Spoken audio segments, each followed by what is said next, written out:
Üdvözlök mindenkit ezen a hideg téli napon, innen a Rákospatak mellől. A mai videóban meg fogjuk nézni a 110-es, illetve a 112-es autóbusznak a vadonatúj végállomását itt a Rákospatak utcánál, és tudom, hogy készült róla már felvétel, viszont akkor csak pár percet tartózkodtam itt, mert siettem, hiszen több témát is feldolgoztunk, és este néztük meg. Most viszont szerettem volna róla egy bővebb anyagot mondani, illetve plusz információkat később kaptam róla, amikor már eljöttem a helyszínről, így csak később tudtam beszámolni, és meg szeretném mutatni nektek gyakorlatilag, hogy tényleg mennyire bosszúságot okoz a buszvezetőknek. Úgyhogy ez van tervben, illetve a Zugló városközpontjának megtekintése, hiszen ott is nagyon előre haladott a munka, valamint a videó második felében tartogatok nektek még egy érdekes helyszínt, úgyhogy érdemes lesz velem tartani.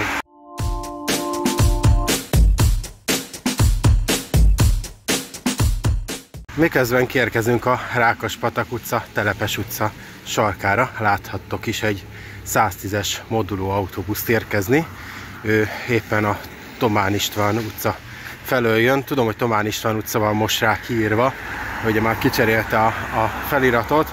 Itt lesz egy érdekes dolog, hiszen 180 fokba kell úgy megfordulnia, hogy ezen a szűk hídon keresztül. Hát ezt most meg is tekintjük. Ugye látjuk, hogy ezért a nagyon szűk kanyarodás nem megy szegénynek, még a legtapasztaltabb sofőröknek sem át kell lógni a szembelévő sávba, hogy egyáltalán ezzel a 11 méter hosszú autóbusszal meg tudja ezt tenni. És nem elég, hogy befordult a hídra, még le is kell fordulni a hídról újra, úgyhogy megint be kell kanyarodnia itt a régi megszüntetett vegyszergyár előtt.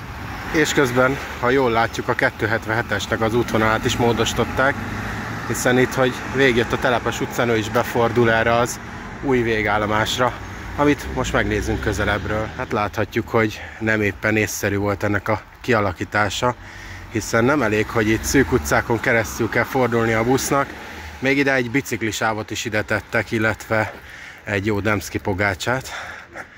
Hát minden elismerésem a tervezőnek, hogy én elhiszem, hogy jó ötletnek tűnt lerajzolva egy papíron, de a valóságban azért ez eléggé nagy kicseszés itt a buszvezetőkkel, hogy egy ilyen egysávos út szakaszon kell bejönniük, és akkor egy kicsit urbexkedjünk is, nézzük már meg ezt a vegyszergyárat, ha már erre járunk, mert sosem jártam erre felé.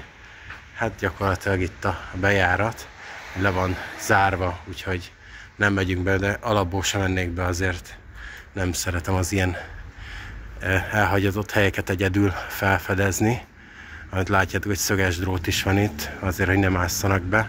Betört ablaküvegek, illetve mint hogy egy gyújtogatás is lett volna, szét van égve minden, nem semmi.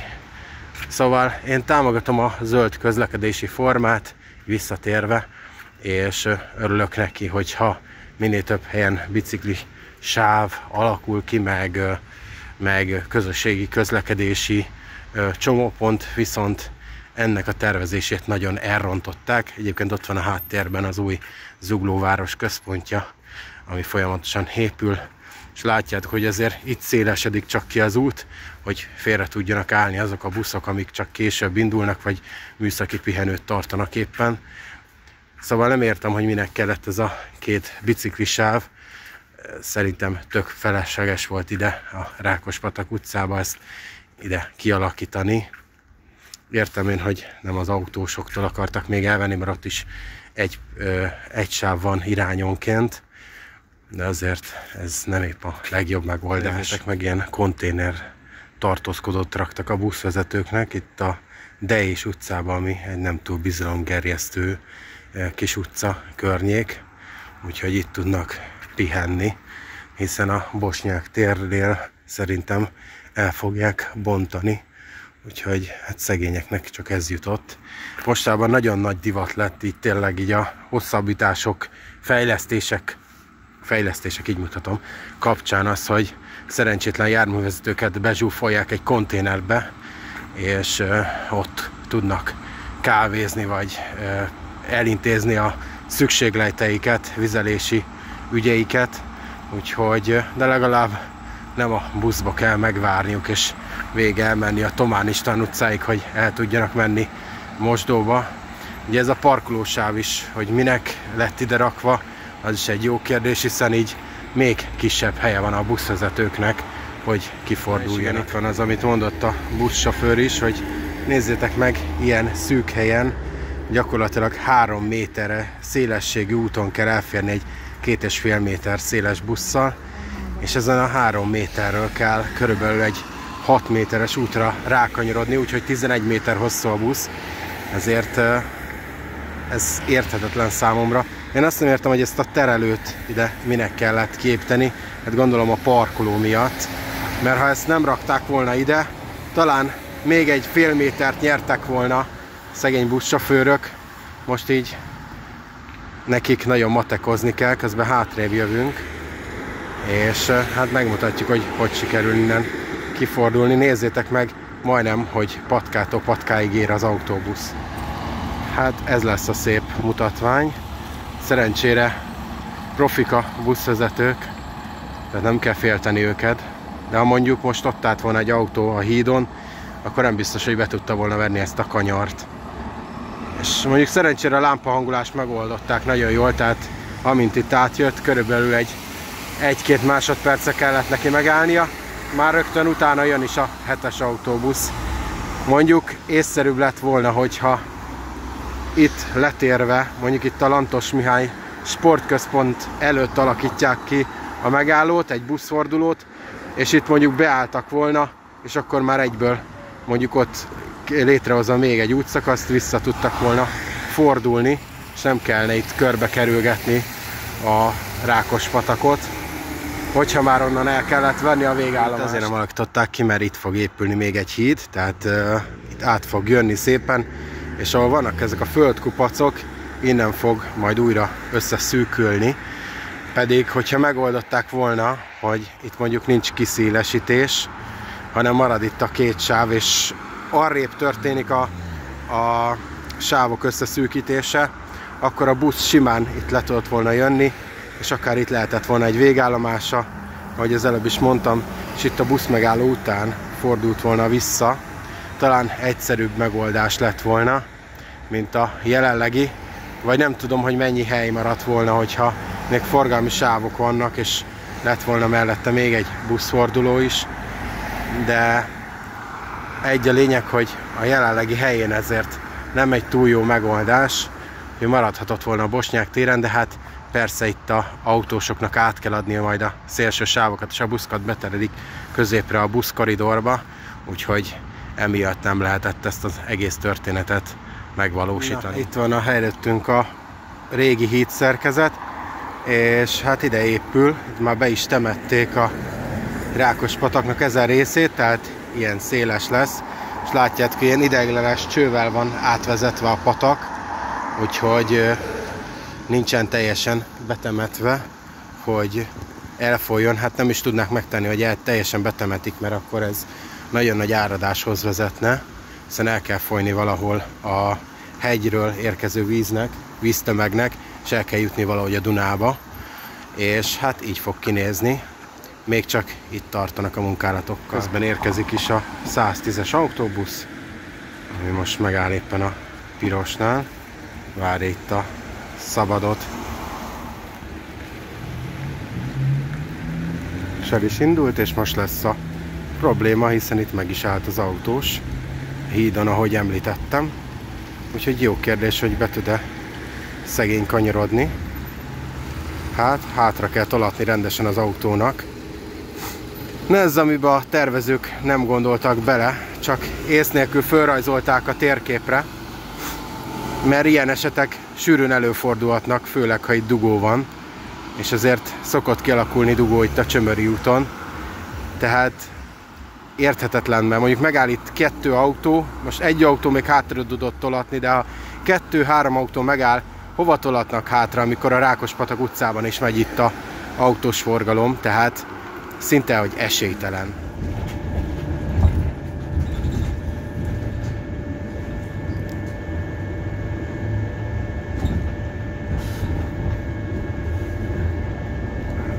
A következő megálló Bosnyák tér.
Pedig már itt vagyunk a Műpa Nemzeti Színház hévállomásnál a Rákóczi híd alatt, és elhagytam a hajamat is útközben, hát néha be kell ugrani a fodrászhoz, és megnézzünk egy érdekes helyszínt. Nem más, mint az atlétikai stadionnak a parkja, és erről egy YouTube csatornán értesültem, és hát érdemes a srácot követni, mert nekem nagyon tetszenek a videói, amit ő csinál. Nem igazán a közlekedéssel, hanem a városépítészettel foglalkozik, és hát különféle építkezéseket, új helyszíneket mutat be, úgyhogy tudjátok, hogy én is szeretem ezt a videózás formát, tehát nem csak a közlekedésre orientálódok. Ott van velünk szemben egyébként a MOL Campus, és jön át egy ÖBB-s Taurus, méghozzá egy teher szállítmánnyal, és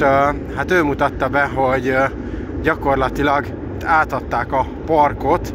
Ugye jártunk itt korábban, volt itt az atlétikai világbajnokság is, illetve lesz még használva, és tudjátok, hogy én nem szeretem az ilyen stadionokat, de azért mégiscsak jobb, mint a lepusztult gyárépületek, amik itt voltak, és hát van ilyen homokos tengerpart is, inkább Dunapart, nem tudom, valaki rá vetemedik arra, hogy ide kifeküdjön egy ilyen kő napozó ágyra, de hát nyáron biztos lesz értelme, most télen hát nyilván nincsenek emberek itt, főleg ebben az 1-2 fokban. Hülye az, aki eljön. Én pont azért jöttem ilyenkor, hogy így mutassam meg, nem amikor itt tömegnyomor van, valamint ugye nem csak az atlétikai stadionba lehet bemenni, hanem itt ilyen különböző eszközöket lehet használni, és hát nyilván ki tudjátok találni, hogy őrzött terület, és hogy ki őrzi. Természetesen a kormánybarát cég, úgyhogy annyira nevetséges, hogy így elvesznek tereket, és magánterületként kezelik ezeket, amit ugye a városlakók igénybe vehetnek, de mégiscsak magánterület, úgyhogy lényegtelen. Egyébként ott az Osztóhíd, vagyis más néven Robinson híd, ahova majd egyszer el szeretnék menni, viszont megpróbálunk benézni ide a stadionba, mert elméletileg be lehet menni, úgyhogy mindenre gondoltak, itt büfék is vannak, ami most zárva van, nyilván gondolom ilyen rendezvények kapcsán. Ott jön háttérbe a másik M9-es szerelvény, illetve van itt ilyen gördeszka, BMX ugrató park, úgyhogy félcső használati szabályok, félcsőnek hívják, bocsánat, ez a hivatalos megnevezés, illetve jól tudom, még mosdók is vannak. Ott valami mászófal is kapott helyet, hát nem fogom én ezt az egész nagy területet azért bejárni, hiszen mindjárt besötétedik, meg nekem is van más dolgom, meg nem annyira izgalmas, hogy mindent egyesével megmutassak. Nagyon szép alakzatba repülnek itt a madarak, és itt van előttünk a stadion, ahova hát felmegyünk, hogyha tudunk, és akkor körbenézünk. Hát így néz ki, kérem szépen, az atlétikai stadion. Aki nyáron volt, az tudhatja. Itt van egyébként egy egész nagy futókör, lehet futni, sportolni, vannak ilyen ugratók, meg minden egyéb más. Nagyon szép kilátás így a városra. Itt is van valami büfé, ami nem üzemel, ott a MOL torony velünk szembe, és hát ugye ott a lelátó. És kérem szépen, ott van velünk szembe Budapest új hídja, amiről csak kevesen tudnak. Ez a Robinson híd, ami igazából egy gyalogos, biciklis átkelési lehetőség így Csepelen belül, méghozzá itt a Duna mellett, tehát nem a Dunát szedi keresztül, és most jelenleg nem lehet rajta átsétálni, pedig már nagyon régóta át akarok menni, megnézni közelebbről, de hát most építik itt a kvassai zsilipet, emiatt lehetetlen. Halljátok, hogy milyen hangosan zúgnak itt a gépek, úgyhogy a kvassai zsilipnek az építése zajlik, így néz ki. Egyébként a Budapartról meg több helyszínről is látható ez a híd, és itt felzúgtak a gépek és dolgoznak. Összességében egyébként örülök annak, hogy fejlődik a város, bár ennek a stadionra miért volt szükség, azt a mai napig nem értem. Tudom én, hogy jó dolog, hogyha sporteseményeket is rendezünk, hiszen az is növeli a gazdaságot, mert jönnek a külföldiek elkölteni a pénzüket, és az atlétikai világbajnokság is, most nem tudom, hogy mennyit kaszáltak rajta, de az a baj, mi átlag emberek úgy érzékeljük ezt, úgyhogy ennyit erről. Egyébként vannak itt és sportolnak egy jó páran, de szerintem ebből a pénzből már fel lehetett volna újítani 3 kórházat is, de hagyjuk ezt a demagóg szöveget. Én mindenkire rábízom, hogy hogyan gondolja ezt az egészet, hogy megérte ezt megépíteni, vagy másra is el lehetett volna költeni a pénzt. Az a lényeg, hogy eljöttünk, megnéztük, főleg így, hogy vége van ennek a világbajnokságnak, így nem kellett 800 millió ember között filmezni, ráadásul úgy, hogy szólt itt a copyrightos zene, hanem megnéztük így üresen, úgyhogy az egész évben nyitva áll, el lehet jönni, meg tudja mindenki nézni. Én pedig megköszönöm innen a figyelmet, ha tetszett a videó, akkor mindenképpen dobjatok egy lájkot, iratkozzatok fel a csatornára, ami nagyon fontos, mert összesen 22 feliratkozó hiányzik a 3000-hez, a legfrissebb adatok szerint, és 72% a nézőimnek nincs feliratkozva, úgyhogy ennyi, tessék megnyomni ezt a feliratkozás gombot. Találkozunk legközelebb is, innen búcsúzom, a háttérben a MOL Campusszal. Legyetek jók, sziasztok!